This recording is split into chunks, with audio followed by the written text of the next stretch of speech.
എന്റെ അമ്പിളിക്കുട്ടി, നീ ഇങ്ങനെ അമ്പിളി പൊന്നമ്പിളി ആയിരുന്ന അവന്മാർ തലേ കയറും. എന്റെ അടുത്ത് ആരെങ്കിലും നമ്പർ ഇറക്കുന്നുണ്ടോ? നിനക്ക് ചങ്കൂറ്റുണ്ടടി. അതുപോലാണോ ഈ മാടപ്രാവ്? ഫസ്റ്റ് റൗണ്ടിൽ തന്നെ ഇവളൊരു പാവമാണെന്ന് സീനിയർ സ്റ്റുഡൻസിന് മനസ്സിലായി. അതാ കുഴപ്പം. എന്നാ ഈ മാടപ്രാവിനെ കഴുകന്മാരിൽ നിന്ന് ഞാൻ രക്ഷിച്ചോളാം. അമ്പിളിക്കൊരു ഗസ്റ്റ് ഉണ്ട്. ആ, അപ്പം മാടപ്രാവാള് മോശമല്ല.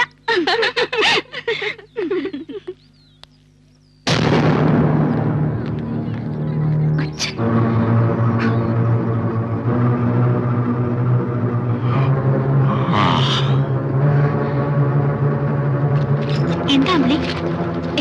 ഒന്നുമില്ല.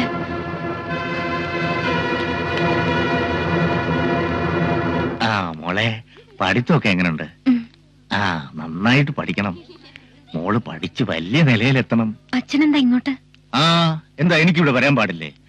എന്റെ മോളെ ഒന്ന് കാണണമെന്ന് തോന്നി വന്നു. അച്ഛാ, കുടിച്ചിട്ടിവിടെ? ഇപ്പൊ കുടിച്ചിട്ടില്ല, പക്ഷെ കുടിക്കണം. ഒരാളെ ഒന്ന് സൽക്കരിക്കാനുണ്ട്. ഞാനീ കഷ്ടപ്പെടുന്നതൊക്കെ നമ്മുടെ കുടുംബത്തിന് വേണ്ടിയിട്ടാടി. നിന്റെ കാശ് വല്ലതും ഉണ്ടോ? ഇല്ല. ഇല്ലേ? എന്തിനാടി സ്വന്തം അച്ഛനോട് കള്ളം പറയുന്നത്? അച്ഛാ, ഇത് ഹോസ്റ്റലാ. രാവുണ്ണിക്ക് എല്ലാം ഒരുപോലെ. കാശ് വല്ലതും ഉണ്ടെങ്കിൽ എടുക്കണേ, വെറുതെ എന്നെ വെറു പിടിപ്പിക്കാതെ. ഇല്ലെന്ന് പറഞ്ഞില്ലേ? ആഹാ, നിനക്ക് അത്രയ്ക്ക് ധൈര്യമായോ?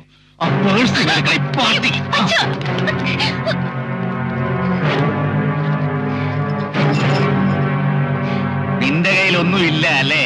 അമ്മ പഠിപ്പിച്ചു തന്ന വിദ്യയായിരിക്കും. നീ ഒന്നും ഒരിക്കലും നന്നാവില്ലടി.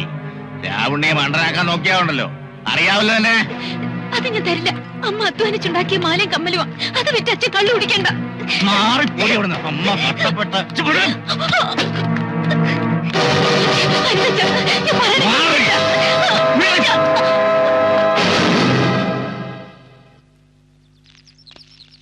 ആ കുട്ടിയുടെ പേഴ്സ അതങ്ങ് കൊടുത്തേക്ക്. മനസ്സിലാ രൗണിയേട്ടാ, വെറുതെ ഒച്ച വെച്ച് അമ്പിളിയെ നാറ്റിക്കരുത്. ആ കുട്ടി സമാധാനമായിട്ട് ഇവിടെ നിന്ന് പഠിച്ചോട്ടെ. നീ ആരാടാ ചെത്തെ അവളെ പഠിപ്പിക്കാൻ? പഠിപ്പിക്കാനും വളർത്താനും ഒക്കെ രാവുണ്ണിക്ക് അറിയാം. ഞാൻ അവളുടെ അച്ഛനാ. കേട്ടില്ലേ, ആ കുട്ടിയുടെ അച്ഛനാണെന്ന്. നിങ്ങൾക്കൊക്കെ അച്ഛന്മാരുണ്ടല്ലോ. സ്വന്തം മകളുടെ പേഴ്സ് തട്ടിപ്പറിക്കുന്ന അച്ഛനെ പറ്റി കേട്ടിട്ടുണ്ടോ? ഉണ്ടാവില്ല. എന്നതാ കണ്ടോളൂ. കള്ളു കുടിക്കാൻ സ്വന്തം. ഞാൻ പറയണില്ല, അന്തസ്സില്ലാത്ത. ആ പേഴ്സ് കൊടുക്കണോ?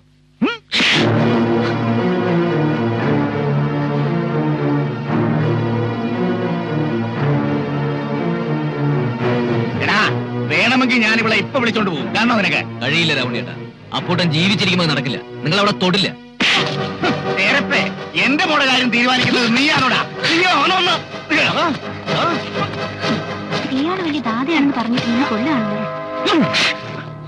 തിരിച്ചു തല്ലാൻ അറിയാഞ്ഞിട്ടല്ല, അമ്പിളിയുടെ അച്ഛനായി പോയി.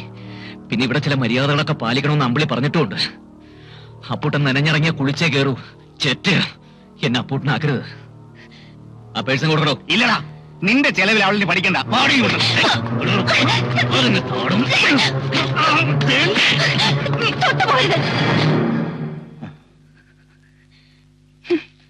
ഒരച്ഛൻ, നിങ്ങൾ എനിക്കാരുമല്ല. എന്നിൽ നിങ്ങൾക്ക് ഒരു അവകാശമില്ല. ഈ പട്ടി നിന്റെ ആരടി? എന്റെ ദൈവമാണ്. എനിക്കെല്ലാം എല്ലാമാണ്.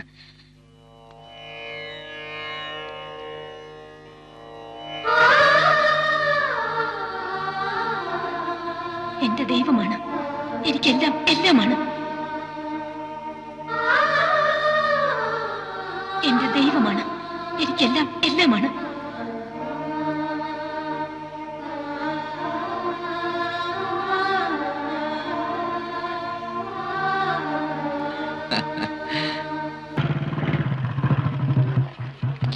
നമസ്കാരം. എല്ലാവർക്കും സുഖമാണല്ലോ? മരുന്നുകളൊക്കെ എല്ലാരും മുടങ്ങാതെ കഴിക്കുന്നുണ്ടല്ലോ? ഏട്ടത്തി ഛർദ്ദലെങ്ങനെ? സൂക്ഷിക്കണം, പരിസരത്തൊക്കെ അതിസാരമുണ്ട്. ഡോക്ടർ ഇനിയും ചികിത്സ തുടങ്ങിയില്ലേ? പുറത്ത് രോഗികളൊക്കെ കാത്തു നിൽക്കുന്നു. അയ്യോ, ഡോക്ടർ നമ്പൂരി ഇനിയും വന്നില്ലേ? ലേറ്റ് ആവുന്നല്ലോ. എന്തു പറ്റി? വന്ന് വന്ന് തിരുമേനി ഒരു നിമിഷം പോലും കാണാതിരിക്കാൻ വയ്യെന്നായി. ഹൃദയം കൊണ്ട് അത്രയ്ക്ക് അങ്ങോട്ട് അടുത്ത് പോയേ. ഡോക്ടറിന് ലീവാണോ അമ്പിളി? എന്റെ സുഹൃത്തിന് എന്ത് പറ്റി അമ്പിളി? ഡോക്ടർ പണി മതിയാക്കി പോയി. പോയാ? ശമ്പളം കുറഞ്ഞു പോയിട്ടാണോ? എങ്കിൽ പറഞ്ഞാ പോരെ. അയ്യോ, എന്ത് തങ്കപ്പെട്ട മനുഷ്യനായിരുന്നു. പോണേന് ഒരു വാക്ക് ചോദിച്ചില്ല. കഷ്ടായി. അപ്പൂട്ടനൊന്ന് വന്നേ.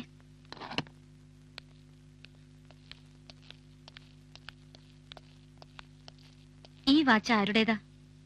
ഹായ്, എന്റെ വാച്ചങ്ങനെ അമ്പിളിയുടെ കയ്യിൽ വന്നു. എന്റെ കയ്യിലല്ല, ഡോക്ടർ നമ്പൂരിയുടെ കയ്യിലാ കിട്ടിയത്. നമ്പൂതിരിക്ക് ഇത് കിട്ടാൻ വഴിയില്ലല്ലോ. ഞാൻ ഇന്നലെ രാത്രി പാടത്ത് പോയി മോട്ടർ അടിച്ചു. പിന്നെ എങ്ങോട്ടാ പോയത്? അപ്പൂട്ടാ, ഒളിച്ചു കളിച്ചത് മതി. എന്തിനാ ഡോക്ടറെ തല്ലിയത്? ഞാൻ തല്ലിന്നോ? എന്തൊക്കെയാ അമ്പിളി പറയണത്? മതി, അഭിനയം തീരെ ശരിയാവണില്ല. നിങ്ങൾ ആ പാവത്തെ തല്ലി ഓടിച്ചതാ. അമ്പിളിക്ക് എന്തിനാ അതിലെത്ര ദുഃഖം? ഞാനാണ് അയാളെ വിളിച്ചു വരുത്തിയത് ഈ ആസ്പത്രിക്ക് വേണ്ടി. അയാൾ ഒരു നല്ല ഡോക്ടർ ആയതുകൊണ്ട്. അതിലുപരി എന്റെ നല്ലൊരു സുഹൃത്തായിരുന്നു. എന്നാൽ ആ സുഹൃത്തിനെ എനിക്ക് ഇഷ്ടപ്പെട്ടില്ല, അതുകൊണ്ട് അടിച്ചോടിച്ചത്. എന്നാ മാന്യമായിട്ട് പറഞ്ഞേക്കണം. അതാ ഒരു മുതലാളി ചെയ്യേണ്ട മര്യാദ. അല്ലാതെ നിരപരാധിയായ ഒരു മനുഷ്യനെ രാത്രി ഒളിച്ചും പാത്തും ഇങ്ങനെ. അപ്പൂട്ടന് ലജ്ജ തോന്നില്ലേ? ഇല്ല, നമ്പൂതിരിയല്ല ഏത് കോലോത്ത തമ്പുരാനായാലും അമ്പിളിയോട് അടുത്തിടപഴകിയ അപ്പൂട്ടിനെ സഹിക്കാൻ പറ്റില്ല. ഒരു ഡോക്ടർ ആവുമ്പോ കൂടെ വർക്ക് ചെയ്യുന്നവരുമായിട്ട് അടുത്തിടപഴകിന്ന് വരും. അതിന് അത് ഞാൻ സമ്മതിക്കില്ല. ഞാൻ പഠിക്കാത്തവന്, സംസ്കാരമില്ലാത്തവന്, പക്ഷെ മനുഷ്യനെ മനസ്സിലാക്കാൻ എനിക്ക് കഴിയും. അതിനുള്ളൊരു മനസ്സെനിക്കുണ്ട്. അയാളുടെ പോക്കത്ര ശരിയല്ലാന്ന് തോന്നി. അത് അപ്പൂട്ടന്റെ മാത്രം തോന്നല, ശരിയാവണമെന്നില്ലല്ലോ. അപ്പൊ അമ്പിളിക്ക് എന്നേക്കാ വലുതാ ഡോക്ടറാണല്ലേ? ആര് വലുത് ആര് ചെറുത് എന്നതല്ല പ്രശ്നം. ഒരു ആസ്പത്രിയെ സംബന്ധിച്ച് ഡോക്ടറാണ് വലുത്. ആസ്പത്രി എങ്ങനെയാടി ഉണ്ടായത്? പൊട്ടിമുളച്ചൊന്നുമല്ലല്ലോ. നീ എങ്ങനെയാ ഡോക്ടറായത്? എടി 2 ലക്ഷം. വേണ്ട, എപ്പോഴും അത് വിളിച്ചു പറഞ്ഞ് അപ്പൂട്ടൻ സ്വയം ചെറുതാകണ്ട. ഒക്കെ അപ്പൂട്ടനുള്ളത് തന്നെയാ. പക്ഷെ ആ പാവം നമ്പൂരി ഇങ്ങനെ തല്ലി ചതയ്ക്കാൻ അയാൾ എന്ത് തെറ്റാ ചെയ്തത്? സഹിക്കണില്ലല്ലേ? എന്താ ആ നമ്പൂതിരിക്ക് നിന്റെ മനസ്സ് പണയം വെച്ചോ? ചിലപ്പോ പണയം വെച്ചിട്ടുണ്ടാവും. അതെന്റെ വ്യക്തിപരമായ കാര്യം. നമ്പൂരി എനിക്ക് ഇഷ്ടമെന്ന് കൂട്ടിക്കോ. ഒന്നുകൂടെ പറയടി, ഒന്നുകൂടെ പറയാൻ. ഒന്നോവിനെ അരിഞ്ഞോളെ. അപ്പൂട്ടന് ഭ്രാന്താണോ? അതേടി, ഭ്രാന്ത്, മുഴുത്ത ഭ്രാന്ത്. നിനക്കറിയില്ല എന്നെ. 5 കൊല്ലമായി നിന്നെ മനസ്സിൽ കൊണ്ട് നടക്കുക ഈ അപ്പൂട്ടൻ. നട്ട് നനച്ച് വളർത്തി. ആ വളർച്ചയിൽ ഊറ്റം കൊള്ളുകയായിരുന്നു ഞാൻ. നിന്റെ പഠിപ്പ് കഴിയട്ടെ എന്ന് കരുതി കാത്തിരുന്നു. എന്റെ ജീവിതത്തിൽ ഒരു തണലായി നിന്നെ ഞാൻ സ്വപ്നം കണ്ടു. ഞാനത് മോഹിച്ചുപോയി. നീ മോഹിപ്പിച്ചു. നിന്റെ വാക്കുകൾ കൊണ്ട്, പ്രവൃത്തി കൊണ്ട്. ഒരു പെണ്ണിന്റെ കൂട്ടാഗ്രഹിച്ചിരുന്ന എന്റെ മനസ്സിൽ അത് ഒരുപാട് അർത്ഥങ്ങൾ ഉണ്ടാക്കി. നമ്മുടെ കല്യാണം എന്ന് നടത്താന്ന് ചോദിക്കാനാണ് ഞാൻ നിന്റെ മുന്നിൽ നിൽക്കുന്നത്. ആ എന്നോട് നിന്റെ ഹൃദയം മറ്റൊരാൾക്ക് പണയപ്പെടുത്തി എന്ന് പറഞ്ഞ നിമിഷം തന്നെ ഞാൻ കൊല്ലേണ്ടതാ. പക്ഷേ എടീ, നിന്നെനിക്ക് വേണം. നീ ഇല്ലാതെ എനിക്ക് ജീവിക്കാൻ കഴിയില്ല. 5 അല്ല 50 കൊല്ലം വേണമെങ്കിൽ ഞാൻ കാത്തിരിക്കാം. നിന്റെ കഴുത്തിൽ ഒരുത്തൻ താലി കെട്ടുമെങ്കിൽ അത് ഈ കൊട്ടാരം വീട്ടിൽ അപ്പൂട്ടനായിരിക്കൂടി. മറ്റൊരാളോടൊപ്പം ഈ ജന്മം നീ ജീവിക്കില്ല. ജീവിക്കാൻ ഞാൻ സമ്മതിക്കില്ല.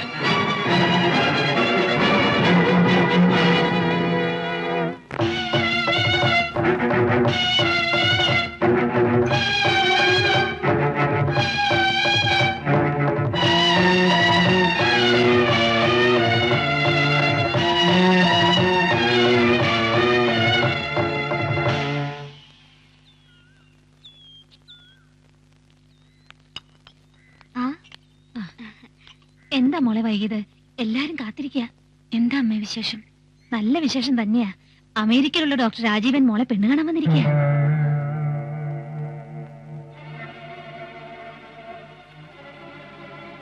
ദോഷം പറയരുതല്ലോ, ചെറുക്കൻ സുന്ദരനാ, എനിക്കിഷ്ടപ്പെട്ടു. ആരോട് ചോദിച്ചിട്ട് അമ്മ ഇതൊക്കെ? ആരാ ഇത്ര തിരക്ക് പിടിച്ച ആലോചന കൊണ്ടുവന്നത്? നിന്റെ അച്ഛൻ ജീവിതത്തിൽ ആദ്യമായി ഒരു നല്ല കാര്യം ചെയ്തിരിക്കുക. അച്യുതൻ നമ്പ്യാരുടെ മോനാ. മോള് വേഗം പോയി ആ വേഷമൊക്കെ ഒന്ന് മാറ്. അപ്പൂട്ടനെ അറിയിക്കഴിഞ്ഞത് മോശമായി പോയില്ലേ? അറിഞ്ഞ അവന് സന്തോഷമായിരിക്കും. ഞാൻ തന്നെ അറിഞ്ഞത് രാവിലെയാ. ഇന്ന് തന്നെ അപ്പൂട്ടനോട് പോയി പറയണം. പെൺകുട്ടികൾക്ക് മാലയോഗം എപ്പോഴാ വരുന്നെന്ന് പറയാൻ പറ്റില്ലല്ലോ. മോള് വേഗം ചെല്ലേ. ആഹാ, നീ എന്താടി നനഞ്ഞ കോഴിയെ പോലെ നിൽക്കുന്നത്? ഈ വന്നിരിക്കുന്നത് ആരാന്നറിയോ? നിന്നെ പോലെ ഓട്ട MBBS കാരനല്ല. ആരായാലും എനിക്ക് കാണണ്ട. എനിക്കിപ്പോ ഒരു കല്യാണത്തിന് താല്പര്യമില്ല. കൊന്നുകളയും ഞാൻ. ആസത്തെ എന്നെ മാന്യന്മാരുടെ മുമ്പിൽ കരുതേച്ച് കാണിച്ചാവുണ്ടല്ലോ. പഴയ സ്വഭാവം എടുപ്പിക്കരുത്. അവൾ വരും, നിങ്ങൾ അങ്ങോട്ട് ചെല്ലേ. മോളെ, അമ്മ മോളുടെ നല്ലതിനെ പറയൂ. ഈ വീടിന്റെ സമാധാനം തകർക്കരുത്. എനിക്ക് വേണ്ടി മോളൊന്ന് ചെല്ലേ. അമ്മ അല്ലേടി പറയുന്നത്. ഞാൻ കാല് പിടിക്കാം. ചേച്ചി വാ, ചേച്ചി സാരി എല്ലാം ഞാൻ എടുത്തു വെച്ചിട്ടുണ്ട്. വാ മോളെ, വാ. അപ്പൊ ഞാൻ പറഞ്ഞു വന്നത്, തന്റെ മോള് കോളടിച്ചു. ആട്ടെ, അമ്പിളി പാസ്പോർട്ട് എടുത്തിട്ടുണ്ടോ? ഇല്ല. അയ്യോ, എന്നാ വേഗം എടുക്കാൻ പറ. പെണ്ണും ചെറുക്കനും തമ്മിൽ കണ്ടിട്ട് പോരെ? ഇഷ്ടപ്പെടും. സരസ്വതി,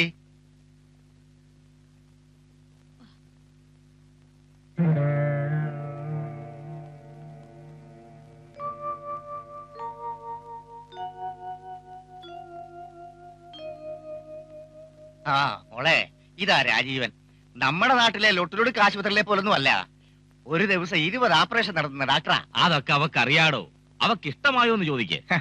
ഇഷ്ടപ്പെടാതിരിക്കോ നമ്പ്യാരെ? മോനെ, ഞാൻ ഇവളെ വളരെ കഷ്ടപ്പെട്ടാ പഠിപ്പിച്ചത്. മോളെ എനിക്ക് ഇഷ്ടപ്പെട്ടു. എന്താ രാജീവ നീ ഒന്നും മിണ്ടാത്തത്? അവൻ ഫോട്ടോ കണ്ടതല്ലേ, ഇനി അവളോട് വല്ലതും സംസാരിക്കാനുണ്ടാവും. എനിക്കങ്ങനെ പ്രത്യേകിച്ചൊന്നും സംസാരിക്കാനില്ല. ഞാൻ സ്റ്റേറ്റ്സിൽ മറ്റൊരു കൾച്ചറിൽ വളർന്നവനാ. ഡാഡിക്ക് നിർബന്ധമായിരുന്നു ഞാൻ ഒരു നാട്ടുമ്പുറത്താരി കല്യാണം കഴിക്കണമെന്ന്.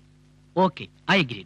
എനിക്കറിയേണ്ടത്, അമ്പിളി കോളേജിലൊക്കെ പഠിച്ചതല്ലേ, മറ്റാരെങ്കിലുമായി, ഐ മീൻ ഇനി ലവ് അഫേഴ്സ്? നല്ല കാര്യായി. അച്ചടക്കത്തിലും അനുസരണയിലുമാ ഞാൻ എന്റെ മോളെ വളർത്തിയത്. അച്ഛൻ പറയുന്നതിന് മറുവാക്ക് അവക്കില്ല. അവക്ക് രാജീവനെ ഇഷ്ടമായി കഴിഞ്ഞു. എന്നാ വൈകിക്കണ്ട, ഇന്ന് തന്നെ ജോലിസരെ കണ്ട് നമുക്ക് മുഹൂർത്തം കുറിപ്പിക്കാം. താൻ പാടൂ.